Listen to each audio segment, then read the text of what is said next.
Na história inteira da humanidade, bilhões de pessoas nasceram, viveram e morreram. Todas passaram pelo mesmo portal. Todas, exceto duas. Elias foi uma delas. Um homem que caminhou sobre a terra, respirou o mesmo ar que você respira e simplesmente nunca experimentou a morte. O céu se abriu e um carro de fogo desceu para buscá-lo. Mas antes de entender por que Elias subiu vivo, você precisa entender quem ele era. E a resposta não é simples, porque Elias não era um sacerdote de família nobre. Não era escriba treinado nas escolas de Jerusalém. Não tinha linhagem real, nem conexões políticas. O texto bíblico o apresenta de forma abrupta em 1 Reis, capítulo 17. Elias, o tesbita, dos moradores de Gileade. Isso é tudo. Nenhuma genealogia, nenhuma introdução elaborada, nenhum pedigree espiritual. Um homem do nada, de uma região montanhosa e rude, no lado leste do Jordão, surge do anonimato e entra no palácio do rei mais poderoso de Israel. Gileade ficava do outro lado do Jordão, uma terra de pastores e agricultores, longe dos centros de poder. As montanhas ali eram íngremes, os vales profundos, o povo rústico. Não era o tipo de lugar que produzia profetas famosos ou líderes religiosos. Era o tipo de lugar que o establishment de Samaria ignorava completamente.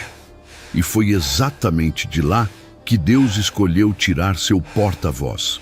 Elias aparece diante de Acabe sem aviso, sem carta de apresentação, sem credenciais visíveis. E a primeira coisa que sai de sua boca é uma declaração que desafia todo o poder político e religioso da nação.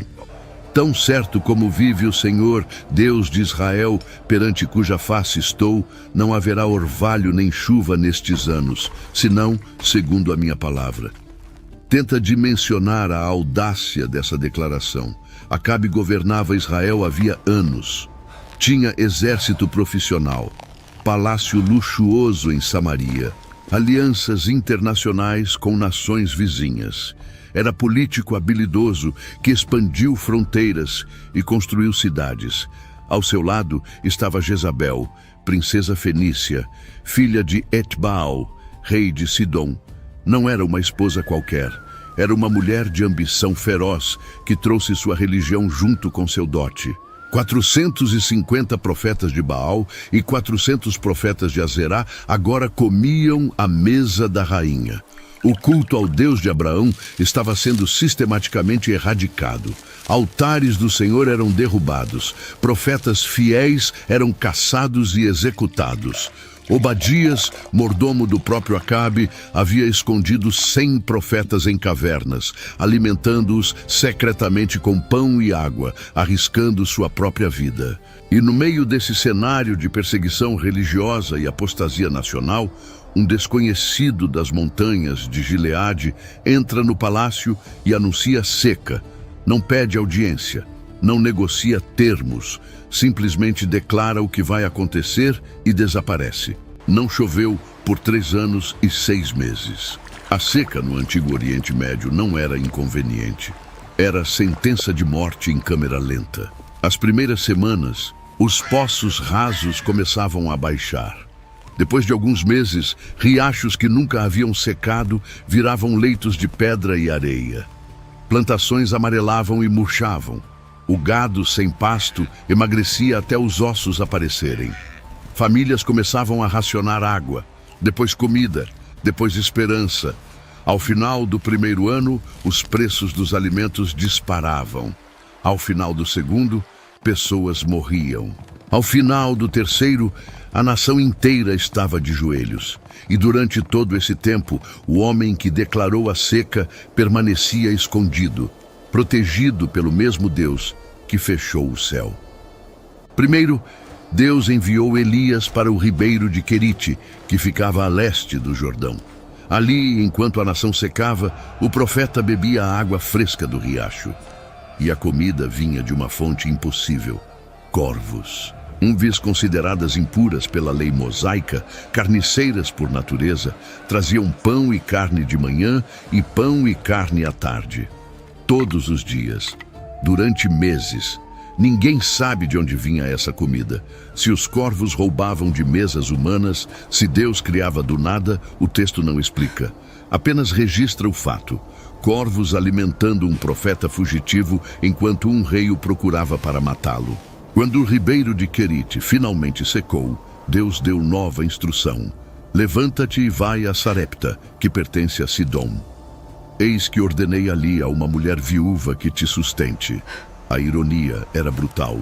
Sarepta ficava em território fenício, terra de Jezabel, a própria nação de onde veio a rainha que queria Elias morto.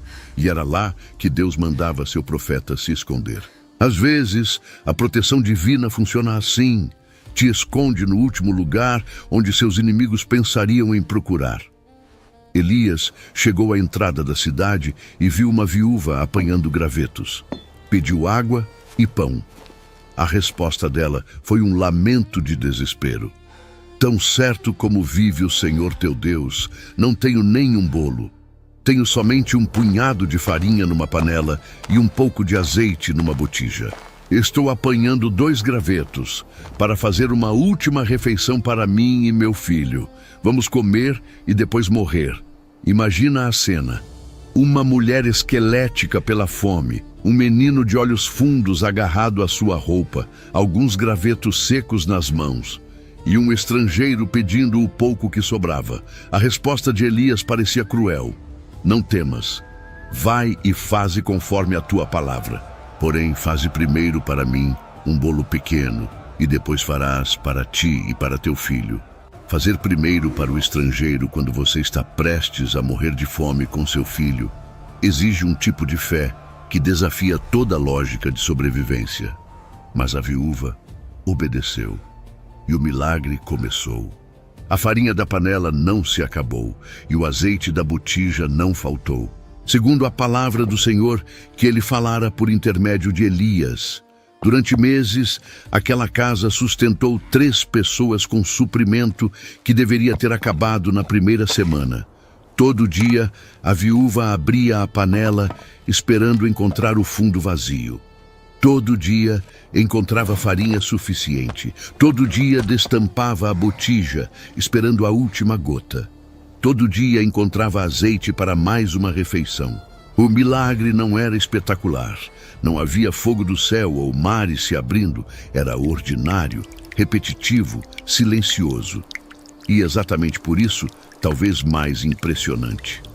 Deus sustentando 3 pessoas numa cidade pagã, um dia de cada vez, enquanto a nação escolhida morria de fome por sua própria rebelião. Mas então o menino adoeceu. A doença piorou até que não havia mais fôlego nele. A viúva explodiu contra Elias. Que tenho eu contigo, homem de Deus? Vieste lembrar a minha iniquidade e matar meu filho? A teologia dela era típica da época. Tragédia significava punição. Se o profeta estava na casa, Deus devia estar prestando mais atenção aos pecados dela. Melhor que nunca tivesse aparecido. Elias não discutiu teologia. Pegou o menino morto dos braços dela, subiu ao quarto onde ele mesmo dormia, deitou o corpo na cama. E então fez algo que nunca havia sido registrado antes nas Escrituras. Estendeu-se sobre a criança 3 vezes e clamou ao Senhor. Ó Senhor meu Deus, rogo-te que faças a alma deste menino tornar a entrar nele. O Senhor ouviu. A alma do menino voltou. Ele viveu. Este foi o primeiro registro de ressurreição na Bíblia. Não aconteceu em Jerusalém nem no templo. Aconteceu numa casa pagã em território inimigo, pelas mãos de um profeta fugitivo, para uma viúva que acabara de acusá-lo de matar seu filho. Deus não segue roteiros previsíveis. 3 anos e 6 meses. A seca havia cumprido seu propósito. E então veio a palavra do Senhor a Elias. Vai e apresenta-te a Acabe, porque darei chuva sobre a terra. O reencontro foi tenso. Acabe havia procurado Elias em cada nação e reino ao redor. Fez governantes jurarem que não sabiam onde o profeta estava. E agora, finalmente, ali estava ele. A primeira coisa que saiu da boca do rei foi acusação. És tu o perturbador de Israel? A resposta de Elias foi direta. Eu não tenho perturbado Israel, mas tu e a casa de teu pai, porque deixastes os mandamentos do Senhor e seguistes os Baalins. Agora envia e congrega a mim todo o Israel no Monte Carmelo, como também os 450 profetas de Baal e os 400 profetas de Azerá que comem à mesa de Jezabel. O desafio estava lançado. O Carmelo não foi escolhido por acaso. A cordilheira se ergue dramaticamente sobre o mar Mediterrâneo, visível de longe, em todas as direções. Era considerado território sagrado, tanto para adoradores do Senhor, quanto para devotos de Baal. O confronto aconteceria em terreno neutro, diante de testemunhas de todo Israel. Quando o dia chegou, milhares subiram a montanha. De um lado, 450 profetas de uma religião estatal patrocinada pela rainha, alimentados com recursos do palácio, vestidos com roupas finas, apoiados por toda a estrutura do governo. Do outro, um único homem de Gileade, usando manto de pelos, sem aliados visíveis, sem exército, sem nada além da palavra que Deus havia colocado em sua boca. Elias começou confrontando o povo, não os profetas. Até quando cocheareis entre dois pensamentos? Se o Senhor é Deus, segui-o. Se Baal é Deus, segui-o. O povo não respondeu palavra. Estavam paralisados entre duas lealdades, querendo agradar a Deus e ao rei ao mesmo tempo, tentando manter um pé em cada religião. Elias não tolerava essa ambiguidade. As regras do desafio eram simples. 2 novilhos, 2 altares, lenha preparada, nenhum fogo humano. Cada lado invocaria seu Deus. O que respondesse com fogo do céu seria reconhecido como verdadeiro. O povo concordou. Era justo. Os profetas de Baal começaram de manhã, prepararam o altar, cortaram o novilho, arrumaram a lenha e começaram a invocar: ó Baal, responde-nos.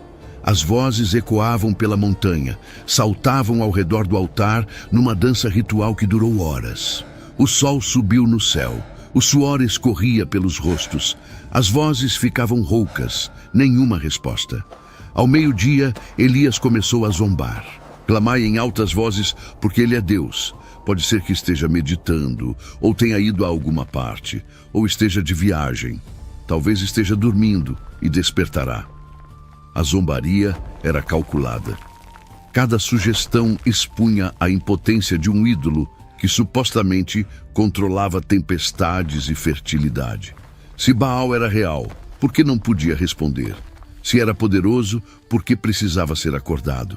Os profetas intensificaram o ritual. Segundo o seu costume, cortavam-se com facas e lancetas até derramarem sangue sobre si. Era prática comum nos cultos de fertilidade. Oferecer sangue próprio para despertar a atenção divina.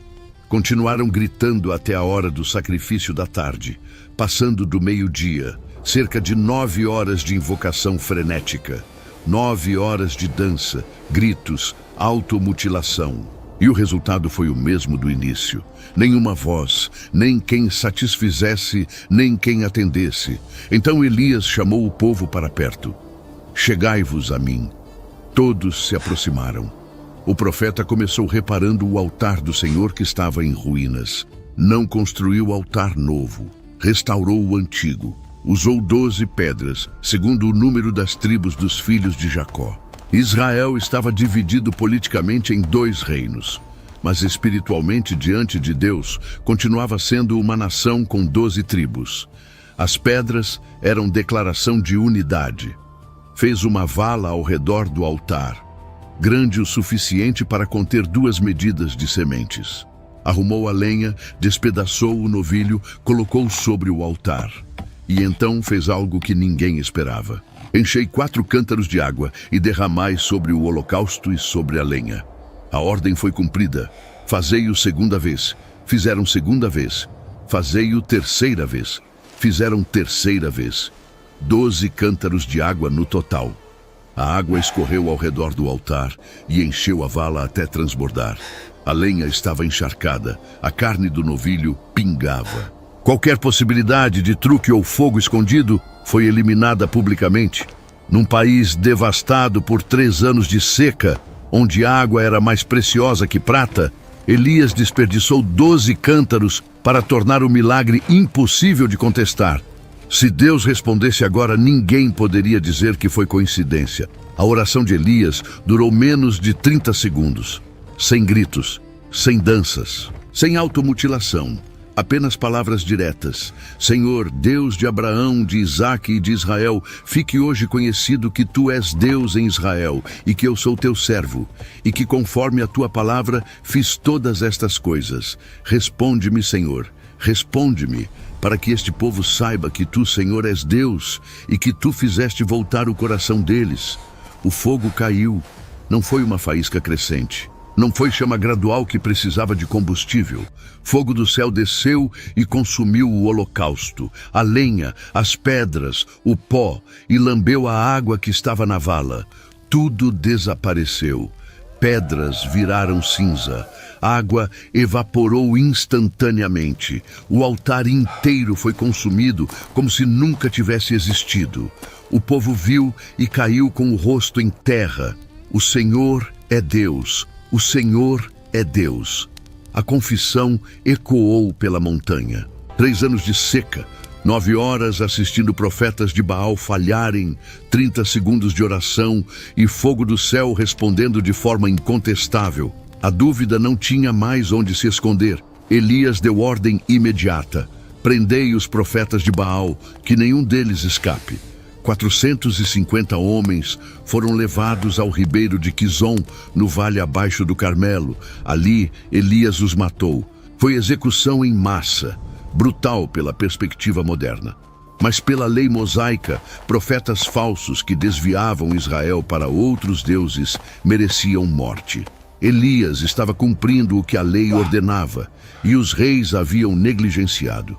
Depois da execução, Elias subiu ao cume do Carmelo, encurvou-se por terra, pôs o rosto entre os joelhos e disse ao seu moço: sobe e olha para o lado do mar. O moço subiu, olhou, voltou. Não há nada. Elias mandou voltar 7 vezes. Na 7ª vez, a resposta mudou. Eis que se levanta do mar uma pequena nuvem como a mão de um homem. Era suficiente. Elias mandou avisar Acabe para descer rapidamente antes que a chuva o detivesse. E enquanto Acabe preparava seu carro, algo extraordinário aconteceu. A mão do Senhor veio sobre Elias. Ele cingiu os lombos e correu diante de Acabe até a entrada de Jezreel. Jezreel ficava a aproximadamente 30 quilômetros do Carmelo. Elias correu essa distância na frente de cavalos reais. Um homem de idade avançada, após um dia de confronto intenso, superou a velocidade de uma carruagem puxada por cavalos treinados. A força não era dele, era dom temporário para propósito específico. Deus capacita quando Deus envia. Mas o que aconteceu nas horas seguintes revela que Elias não era super-humano. Acabe contou a Jezabel tudo o que Elias havia feito e como matara todos os profetas à espada. A rainha não ficou impressionada com o fogo do céu. Não se curvou diante da demonstração de poder. Enviou mensageiro a Elias: assim me façam os deuses e ainda mais, se amanhã a estas horas não puser a tua vida como a de um deles. E o homem que enfrentou 450 sozinho, que fez fogo descer do céu, que correu mais rápido que cavalos, esse mesmo homem fugiu apavorado. Correu para o deserto do sul, deixou seu servo em Berseba. Caminhou mais um dia para dentro do nada, sentou debaixo de um zimbro e pediu para morrer.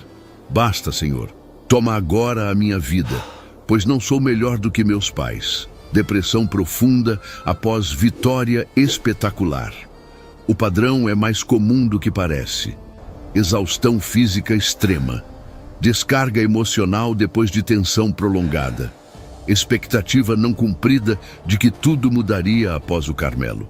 E agora a mesma rainha de antes continuava no poder, com a mesma sede de sangue, com os mesmos recursos para caçá-lo. Deus não repreendeu, Não deu sermão sobre falta de fé. Mandou um anjo com comida e água. Levanta-te e come. Elias comeu, bebeu e dormiu.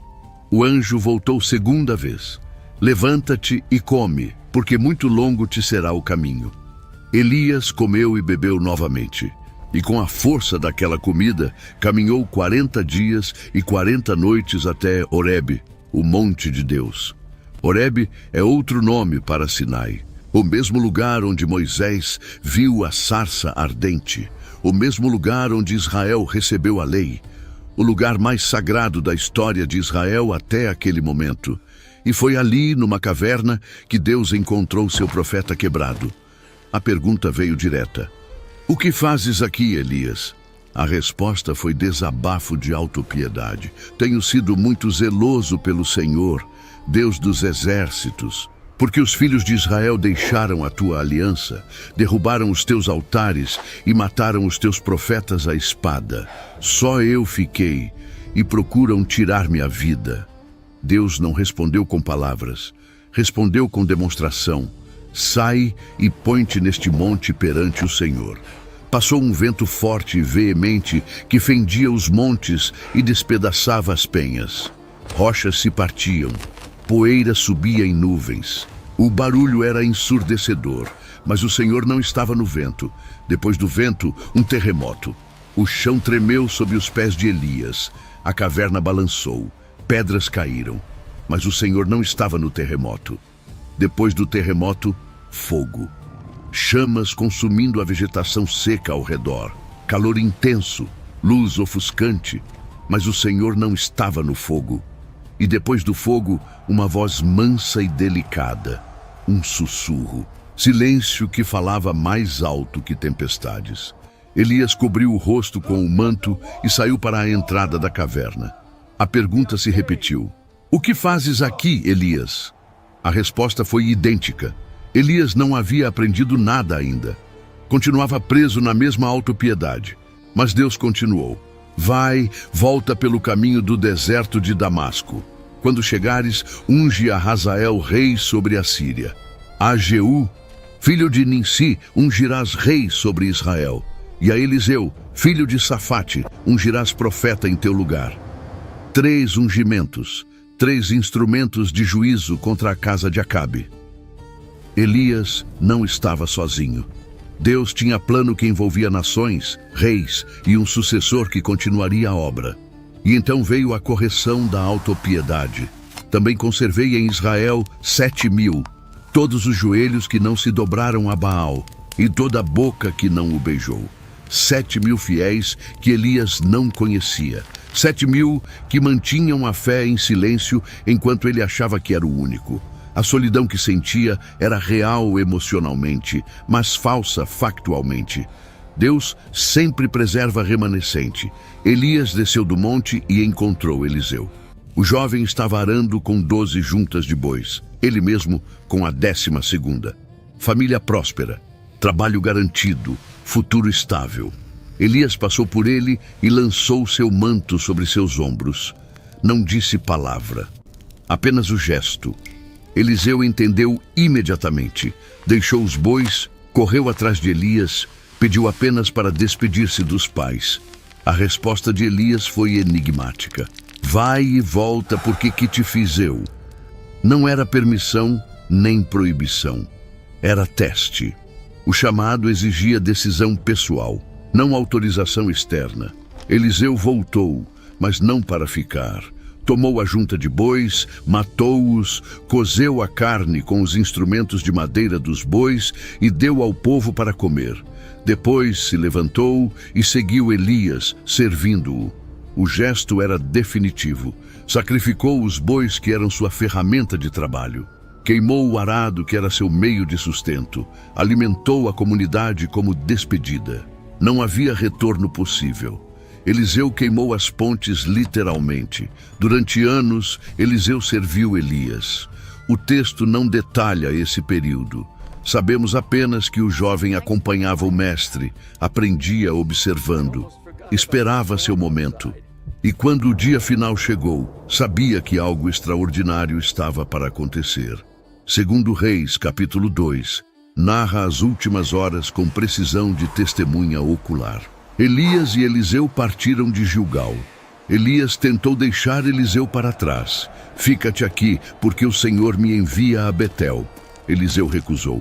Tão certo como vive o Senhor e vive a tua alma, não te deixarei. Foram juntos a Betel. Os filhos dos profetas dali vieram a Eliseu com pergunta pesada. Sabes que o Senhor hoje tomará o teu senhor por sobre a tua cabeça? Eliseu sabia. Sim, eu o sei.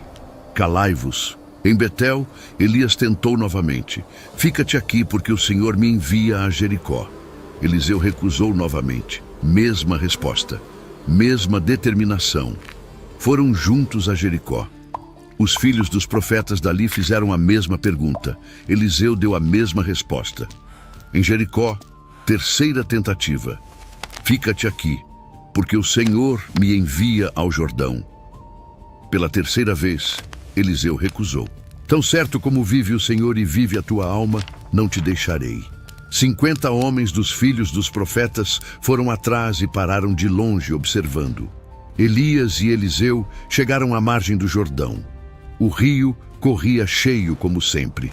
Nenhuma ponte, nenhum barco. Elias tomou seu manto, enrolou e feriu as águas. O Jordão se dividiu para um lado e para outro. Os dois passaram em seco. O mesmo rio que se abriu para Josué e todo Israel ao entrarem na terra prometida, agora se abria para 2 homens saindo. Um que partia para o céu, outro que voltaria para continuar a missão. Do outro lado, Elias fez pergunta crucial. Pede-me o que queres que te faça, antes que seja tomado de ti. Eliseu não pediu riqueza, não pediu influência política, não pediu longa vida ou proteção contra inimigos, pediu porção dobrada do teu espírito. Na lei de herança israelita, o filho primogênito recebia porção dobrada da herança do pai. Eliseu estava pedindo reconhecimento como herdeiro espiritual legítimo, como filho primogênito na fé. Não era ganância, era compreensão profunda do que estava em jogo. A resposta de Elias foi honesta. Coisa difícil pediste. Todavia, se me vires quando for tomado de ti, assim se te fará. Porém, se não me vires, não se fará. A condição não era arbitrária. Ver o arrebatamento exigiria atenção total, olhos fixos no mestre até o último segundo. Era teste de foco, de prioridade, de determinação. Eles continuaram andando e conversando. 2 homens caminhando numa tarde comum às margens do Jordão, mestre e discípulo, profeta que partia e profeta que ficava. E então, sem aviso, aconteceu. Um carro de fogo com cavalos de fogo apareceu e os separou um do outro. Elias subiu ao céu num redemoinho. Não foi gradual, não foi suave. Fogo celestial rodopiando. Cavalos que não eram de carne galopando para cima. Redemoinho que rasgava o ar. E no centro de tudo, um homem de Gileade sendo levado vivo para a eternidade. Eliseu viu tudo, gritou: meu pai, carros de Israel e seus cavaleiros. O grito era reconhecimento. Elias valia mais para a defesa de Israel do que todo o exército do rei. Um homem com acesso a Deus era mais poderoso que 1000 carros de guerra. O manto de Elias caiu flutuando enquanto o profeta subia. Eliseu o apanhou. Rasgou suas próprias vestes em 2 partes, sinal de luto. Mas imediatamente tomou o manto do mestre. Voltou ao Jordão. 50 profetas ainda observavam de longe. Eliseu feriu as águas com o manto de Elias. Onde está o Senhor, Deus de Elias? As águas se dividiram. Eliseu passou em seco. Os filhos dos profetas viram e entenderam. O espírito de Elias repousa sobre Eliseu. Vieram ao encontro dele e se prostraram. A transição estava completa. O manto havia passado. A missão continuava. Mas por que Elias foi levado vivo? A pergunta ecoa há 3 milênios. Teólogos, historiadores e estudiosos propõem respostas diferentes. Alguns apontam para o testemunho. Elias viveu numa época de apostasia quase total. Quando a maioria abandonou a fé, ele permaneceu firme. O arrebatamento foi declaração pública de que fidelidade radical tem consequências eternas. Eliseu viu. Os 50 profetas viram. O registro foi preservado para que gerações futuras soubessem que Deus honra quem o honra. Outros apontam para a missão futura. O profeta Malaquias, escrevendo 400 anos depois, registrou promessa específica. Eis que eu vos enviarei o profeta Elias, antes que venha o grande e terrível dia do Senhor. Ele converterá o coração dos pais aos filhos e o coração dos filhos aos pais.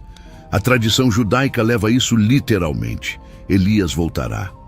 Em cada celebração de Páscoa, uma cadeira permanece vazia. Uma taça de vinho fica cheia. A porta é aberta simbolicamente. Talvez esta seja a noite em que Elias retorna. A tradição cristã vê em João Batista cumprimento da profecia. Jesus afirmou em Mateus capítulo 11. E, se quereis dar crédito, é este o Elias que havia de vir. João veio no espírito e poder de Elias. Vestia-se de pelos de camelo, comia gafanhotos e mel silvestre, confrontava reis, preparava caminho, mas João morreu decapitado. Se foi cumprimento completo ou parcial, permanece em debate. Há ainda o episódio da transfiguração. Séculos após o arrebatamento, num monte alto, Jesus levou Pedro, Tiago e João. Ali foi transfigurado. Seu rosto brilhou como o sol. Suas vestes ficaram brancas como luz. E 2 homens apareceram conversando com ele, Moisés e Elias. O homem que subiu no redemoinho de fogo desceu novamente, temporariamente, para conversar com Jesus sobre sua partida que aconteceria em Jerusalém. Moisés representava a lei. Elias representava os profetas. Ambos testemunhavam que aquele homem de Nazaré era aquele para quem toda a história apontava. Alguns estudiosos vão além. Hebreus capítulo 11 lista heróis da fé e afirma que todos morreram sem receber as promessas. Mas Elias não morreu. Nem Enoque, que também foi trasladado.